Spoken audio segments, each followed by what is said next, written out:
FSN Radio. It's all about what's next. Go to financialsurvivalnetwork.com and sign up for your free weekly newsletter. You'll also get 3 free reports. The Financial Survival Network. It's all about what's next.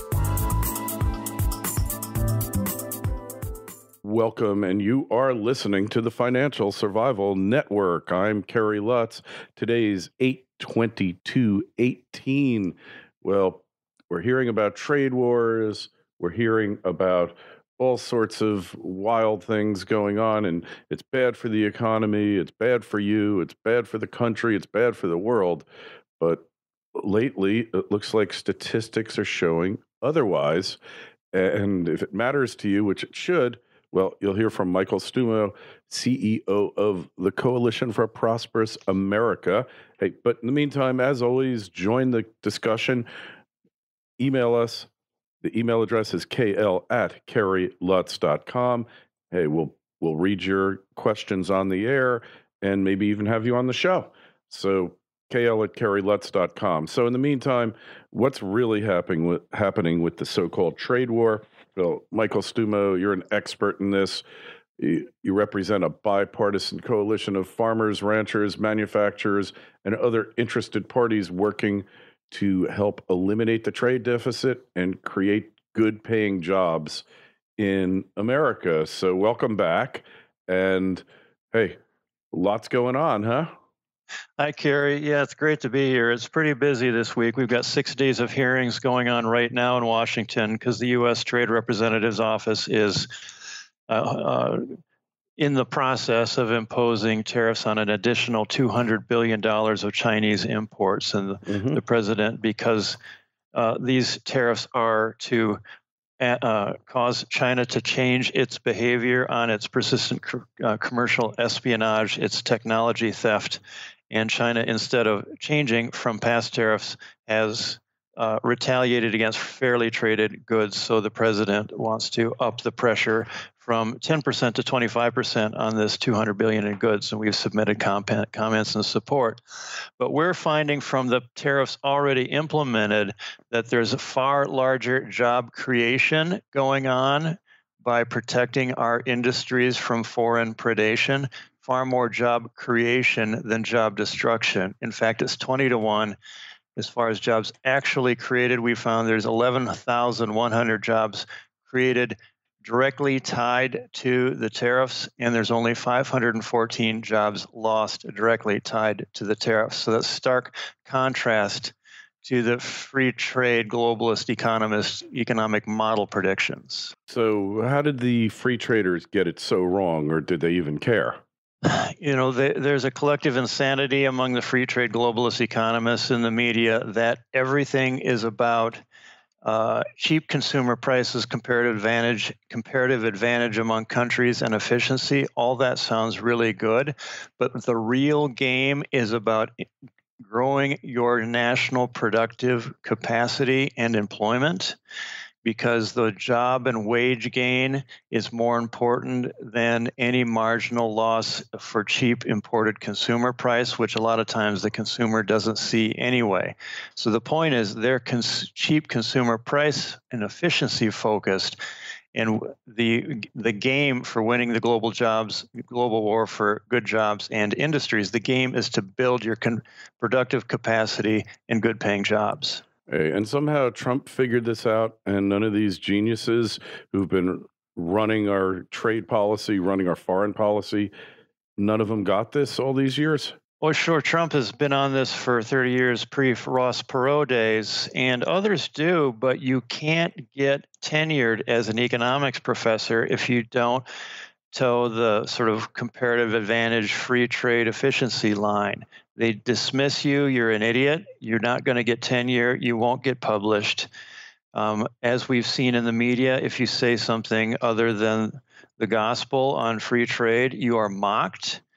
And so Trump is the only one. People have thought about Trump's the only one who's really broken through.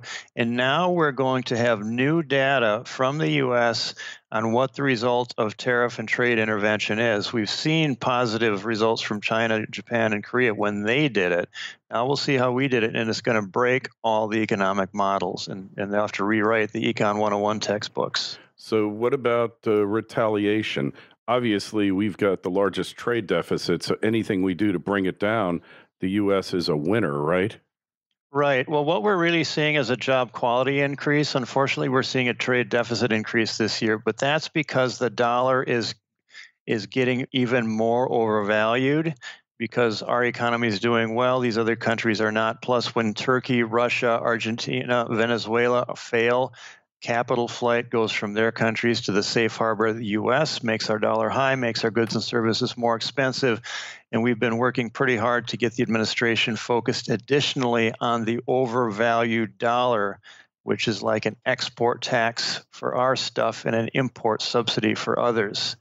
So that's a big deal. But the quality of employment, the jobs coming back are high quality jobs. They're not Frappuccino flippers.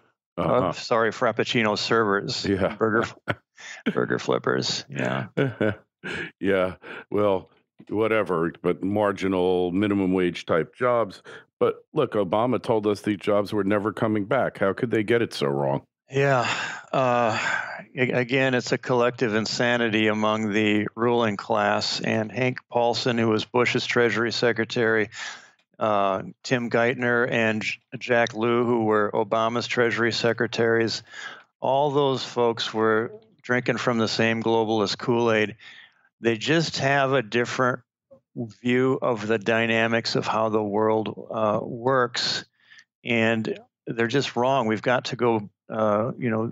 Alexander Hamilton had it right. He rejected the free trade model. Frederick List followed, who was a German economist, followed Hamilton, and he built the Germany from a collection of, city states to, a superpower. And then Japan, China, and Korea did it too. So it's the only way it ever works. Yeah. So the idea that somehow we're going to trade our way out of the malaise and the empty factories, the shuttered factories, has been stood on its head. When are they going to admit, or are they going to ever admit, that they had it wrong? Yeah, as I say, old failed theories never die. It's just only their adherents die. Yeah, well. And then something else takes its place with a new adherence. I think that's what we'll see here. But this debate is 200 years old. It goes back to, the early 1800s with Alexander Hamilton dismissed Adam Smith as a cosmopolitan economist. Ricardo convinced Britain to go from its mercantilism to free trade, which was fine when they ruled the world, but then the upstarts surpassed them with a strategic trade, i.e., the U.S. and Germany. And now China's doing it with us. But this debate has gone on a long time, and the U.S. abided by a strategic trade American system of economics until the Great Depression and post-World War II, when we became free traders as the biggest economy in the world. That's not how we got there. Yeah, but there's a balance, right? Because if you go too much into protectionism, then really genuinely inefficient industries get subsidized effectively, right? And they just buy back shares or increase the CEO's bonuses. I mean, is it really a good thing that U.S. Steel is expanding when they've proven themselves totally inept before, and they gave up their leadership in the industry by not investing in technology, by rampant unionism, all of these things? So where's the balance here is what I'm asking. Sure. No, that's a great question. And we're really talking about trade and industrial strategy. And with laissez-faire, globalist free trade, we just don't admit industrial and trade strategy exist. Okay. But that's the real politic. That's how countries grow. But as you allude to, you can screw it up. For example, we don't want to, necessarily have, duffel bag sewing coming back. That's not necessarily where we want to be. Steel is a little bit different. I mean, Nucor is a well-run steel company. U.S. Steel, some think it's not, but it's not just limited to U.S. Steel. There's Nucor, there's Banker Steel, there's United Steel, there's Inframetals, there's a lot of other companies going on. And what happened is every major economy in the world has steel and aluminum production as the base of its industrial supply chains. Europe, Japan, Korea, China all made sure they have those industries. We're the only ones among the major steel producing economies that let in a flood of imports. The EU didn't, Canada didn't, Japan didn't. They were protectionist, although they were preaching free trade. And now they're scrambling not to be the new country that absorbs China's overcapacity by adding tariffs. And in fact, India is the one that's now absorbing China's overcapacity, and watch, they're going to put tariffs up, so they're not the one either. So the other countries were Trumpian before Trump was, or before the U.S. was. Yeah, what's good for the goose, good for the gander. And so is it advisable to protect emerging industries with tariffs? Is that really beneficial to the economy? Well, sure, and you can get it wrong, but we've got you have the long view, and with Hamilton and the rest, getting pre-competitive industries is really what it is. You have an invention, you have testing, you have getting to scale, you get commercialization, and commercialization then getting to scale. So some of these pre-competitive industries of the future can't make it unless they have a long enough runway to take off. Japan did it with robotics and many things. They have their industrial strategy with MITI, the Ministry of Industry, Trade, and something else, MIT and TI, Korea. So there, again, you can screw it up, but helping pre-competitive industries of the future that produce a lot of future jobs, supply chains, and innovation, in my view, is worth it. So, I mean, the whole concept, though, of free trade, yeah, to somewhat it goes back to Adam Smith, but what about the deficit? All of these other countries now are going to see their economic activity presumably go down, or their exports to the U.S. are going to be diminished somewhat. What kind of problems is this going to create around the world? Well, first of all, free trade doesn't exist. It can't exist. It can never exist unless you have a world global government with a common currency, common labor market, common banking system. We have free trade within the U.S. states, but you just low tariffs are not free trade. So free trade isn't even a helpful concept, I'd say. Number two, with the U.S. absorbing all the global overcapacity, so every other countries are getting to full employment on the backs of the U.S. consumer. That's even under current economic theory, these persistent imbalances where one country relies on another's consumers for a long time is not a good thing. Even the IMF and the Treasury Department, U.S. Treasury Department agree on that. So China is going to have to rely more on its own consumers to eat its overcapacity, to eat its production. Germany needs to rely more on its own consumers to eat its overproduction and not rely on others' consumers. So you got to get the balance right. Exports and imports roughly within margins, fluctuating in balance. So it's going to self-equilibrate, in other words. It's supposed to, but it doesn't without intervention. And that's what intervention really should do. But then again, we've got China, which is totally predatory, and they're a geopolitical rival that wants to dominate the world stage. That's what, a lot of the macroeconomists don't think about, that we don't want a dystopian future world dominated by China who doesn't share our values. Yeah, well, China, nothing is about the individual. It's all about the state. I mean, you just think back to what Mao said, that one person dies, it's a tragedy. 1 million people die, and it's a statistic. And that kind of sums up their attitude towards things, doesn't it? Right. And, 30 years ago, would we have allowed the Soviet Union to get rich on the U.S. consumer market so that they could increase in their economic and military strength? No. And that's what's pretty fundamental now that we're recognizing that China is a strategic competitor. We don't want to assist their their geopolitical rise, their military rise, their military adventurism in the South China and East China Seas, their their plans for the future, which President Xi has made quite clear. Mm-hmm. Yeah. So the U.S. is going to confront China. Is this the kind of thing that potentially leads to war? I don't think so. I don't think so. There's no correlation between trading and war. Countries that have traded have gone to war. Countries that haven't have not.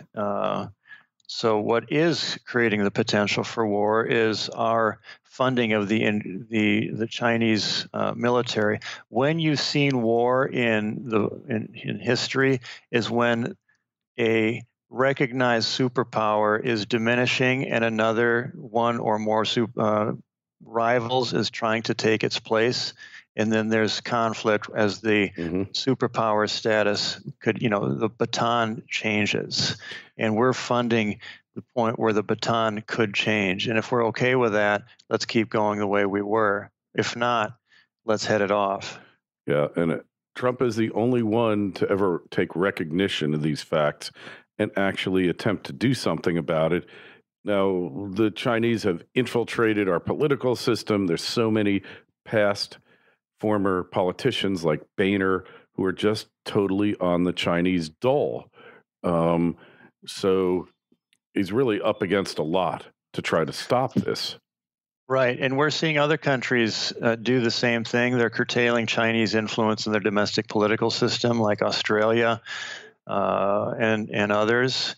The National Defense Authorization Bill, which is passed, and it's denying funds now to American universities that host Confucius Institutes, which are institutes within the U.S. universities that are controlled by the Chinese government and preach the Chinese government line. Now we're denying funding to them. There's over 100 of them around the country.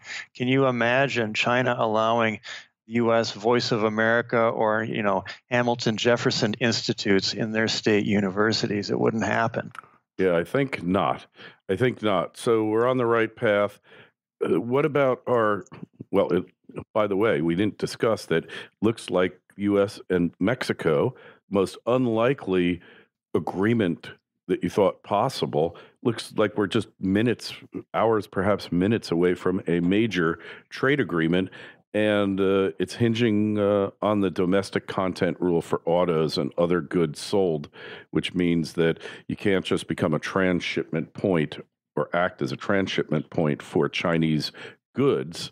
And the U.S. has said, well, we'll give you 5 years, maybe it's 3 years. They were negotiating that point for when those rules kick in, or maybe they're going to be graduated over time. What's your take on what's happening with Mexico? Did you ever believe this was going to happen? I ebbed and flowed over the last year, and we still are not sure it's going to happen. I'm not as convinced that it'll happen as others, but I'm not predicting that it won't happen. But a year ago, I thought a NAFTA renegotiation would probably happen. 3-4 months ago, I thought it probably wouldn't. The president did say in a Reuters interview a couple of days ago that he's in no hurry. Everyone else seems to be in a hurry in the media and the Congress. He's not. So I'm withholding judgment until I see what comes out of it. Yeah, but it's pretty hopeful at this point, isn't it? Well, it is. I guess hopeful isn't the word I'd use, because my view is that the trade agreements are in many cases a distraction. The distraction from what using our own sovereignty, our own laws, our own conditioning imports upon playing nice, upon not subsidizing, upon not manipulating your currency, not violating human rights. We can do that and have a massive impact, as we've seen in the last 5 months, just by setting the rules of getting into our market. And the trade agreements give up some of that sovereignty. So I'm not totally convinced. Yeah. So, well, hey, we'll see what happens. But and then we have Canada, our good friends to the north. Really, what's going on there? Are they going to be forced to go along in the final analysis? They may they're a big country geographically. They're not very big with population, but their exports and imports are relatively in balance. They need the U.S. more than we need them. Mm-hmm. Trudeau, he'll make some noise. He's actually getting a popularity boost by pushing back against Trump. So they've got their own kind of nationalism, rah-rah Canada going on. But when the tariffs went up against Chinese steel and aluminum, and Canada was a circumvention point where the Chinese steel came through into the U.S., now he's putting up tariffs because they don't want to absorb all that overcapacity. They're protecting their steel industry. They've protected their wheat growers. They've protected their dairy farmers. And actually, that's not a bad idea. To do. We either do it ourselves or else they shouldn't do it. One or the other. Mm-hmm. I see your point there. Makes sense. And so what about the EU? They kind of caved once Trump really put it to them, didn't they? They did. The EU is really unstable in a way. I mean, Germany just came out that Germany has the biggest trade surplus in the world. Last year and this year, Germany is the China of the EU. They're the ones that are overproducing and flooding the peripheral EU countries with goods and taking out their employment in the so-called pigs countries, Portugal, Italy, Greece, and Spain. And I'm going to be in Frankfurt, telling Germany that they're a passive currency manipulator. And if the Eurozone fails, it's going to be their fault. I told them that in Berlin in May. They've asked me back to Frankfurt in September. And they are. It's not the so-called populists that are at fault. It's Germany with their, domination of Europe and making everybody else poor in the common currency zone. Yeah. So how long is that going to go on for? Is the EU and most importantly the euro, because that's the tool by which they accomplish what's happening there, domination.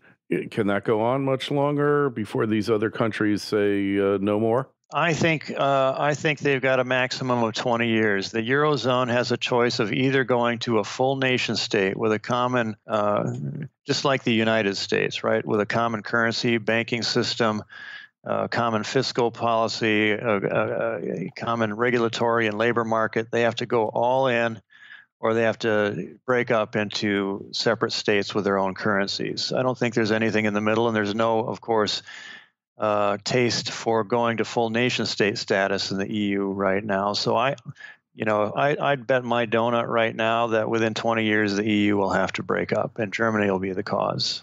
Yeah, and Milton Friedman predicted it a long, long time ago, didn't he?